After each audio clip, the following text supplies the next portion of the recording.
Welcome, everybody. Welcome to another episode of PEM Rules, the Pediatric Emergency Medicine podcast. I'm your host, Yaron Ivan, as usual. And today, my guest is actually a fan of PEM Rules who's been listening for quite a while and actually has quite a few rules of his own. Today, I wanted to talk to Dr. Rammy Assaf, who actually has quite a lot of rules of his own. He's been listening to the show for a long time and contacted me through the website with the rules that he has.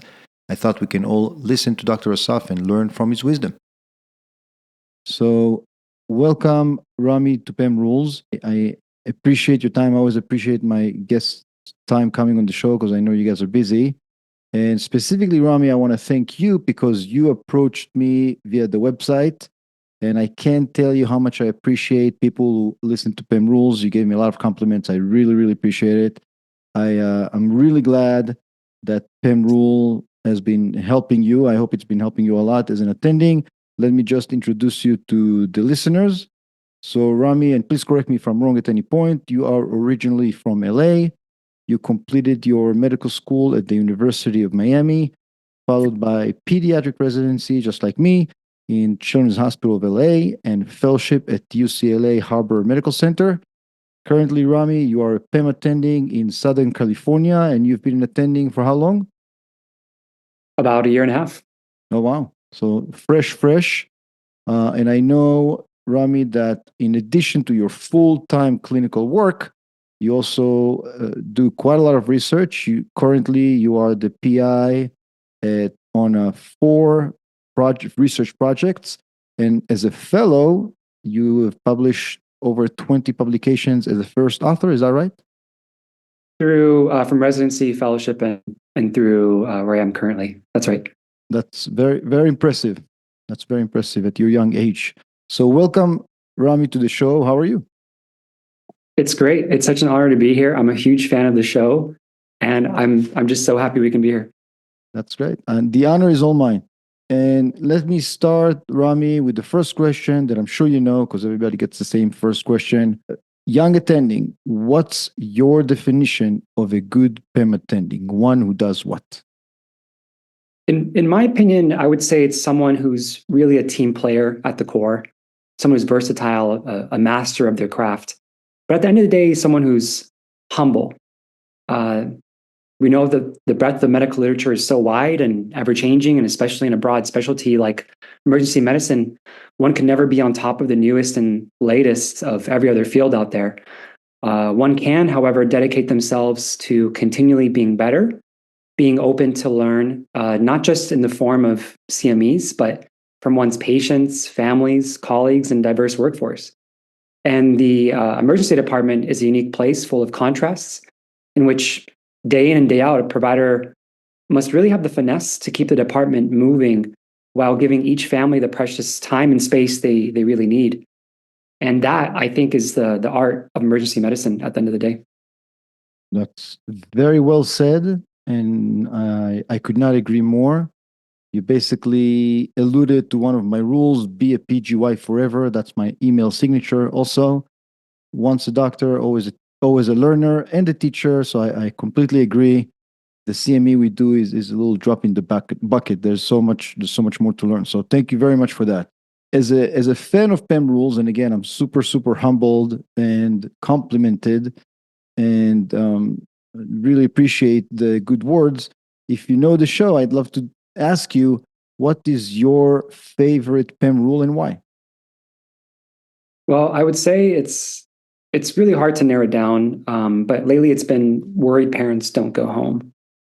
And it's true, if we fail to reassure parents that their child likely will return to the emergency department or go somewhere else, and potentially with new or progressed symptoms.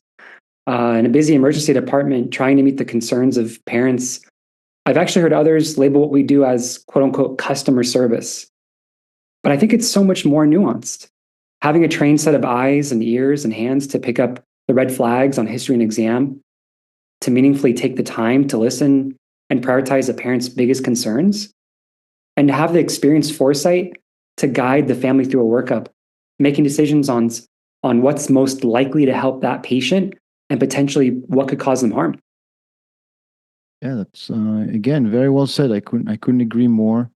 easier said than done, as we all know, but those are excellent qualities that are super important for any PEM clinician attending NPPA nurse. I couldn't agree more.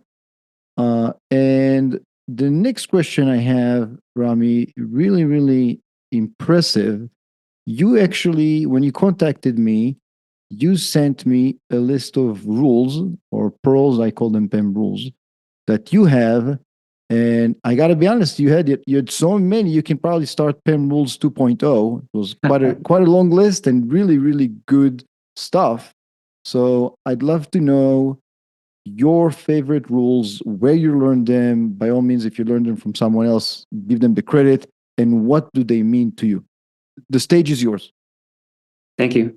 I divided these up in a similar way that you had already had organized. So let's start with approach.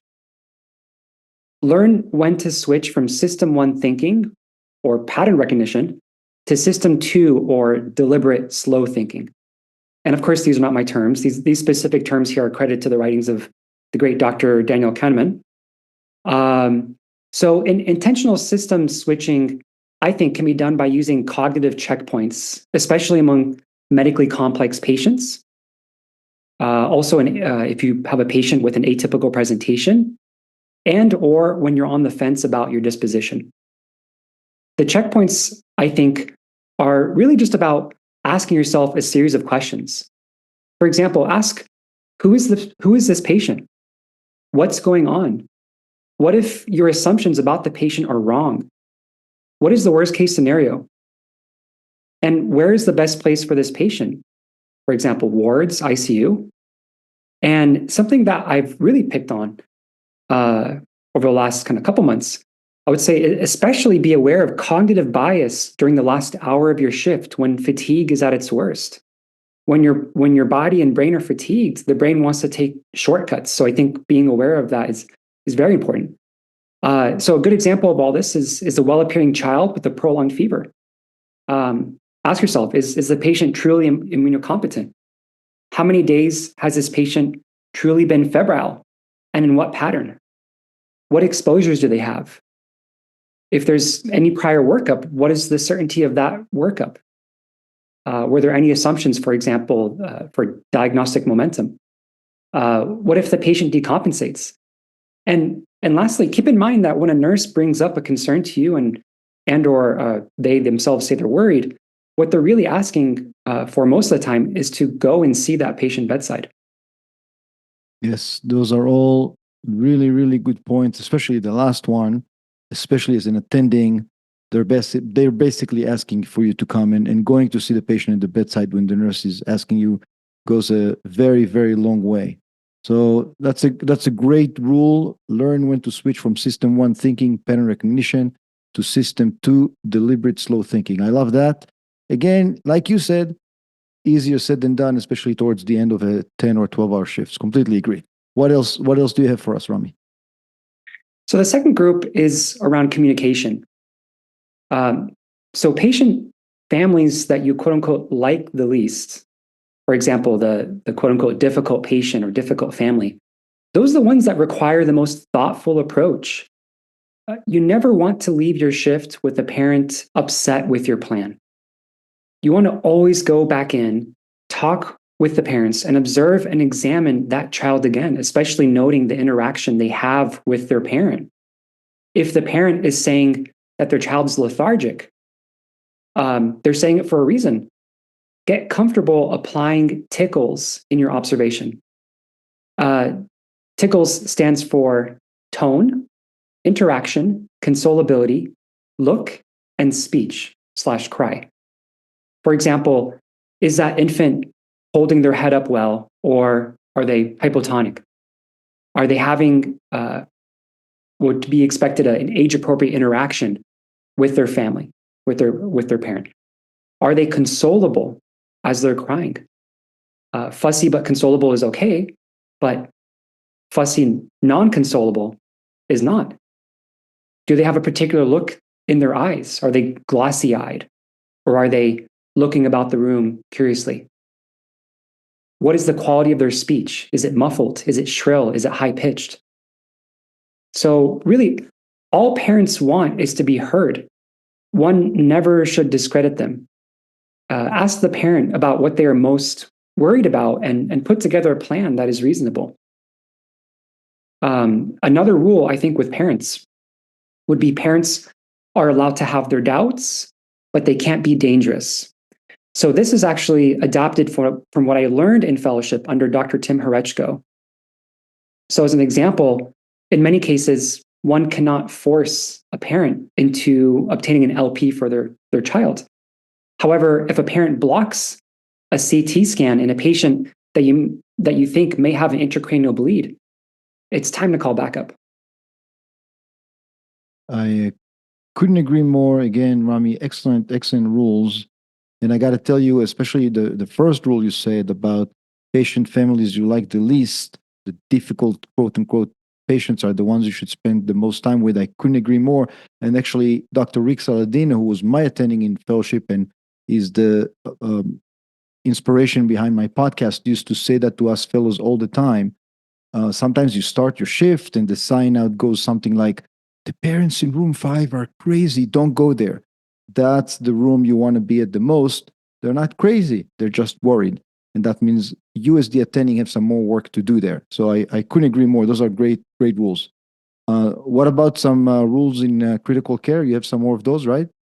I do. I'm passionate about airway. So this next rule in critical care is goes like this. The biggest error in airway management is failing to prepare for failure. What you'll hear experienced individuals say is if something doesn't work, next time try it in a different way. However, you want to have a plan to follow when in crisis with a crashing patient. Have an approach in which you might switch up laryngoscopy tools if needed.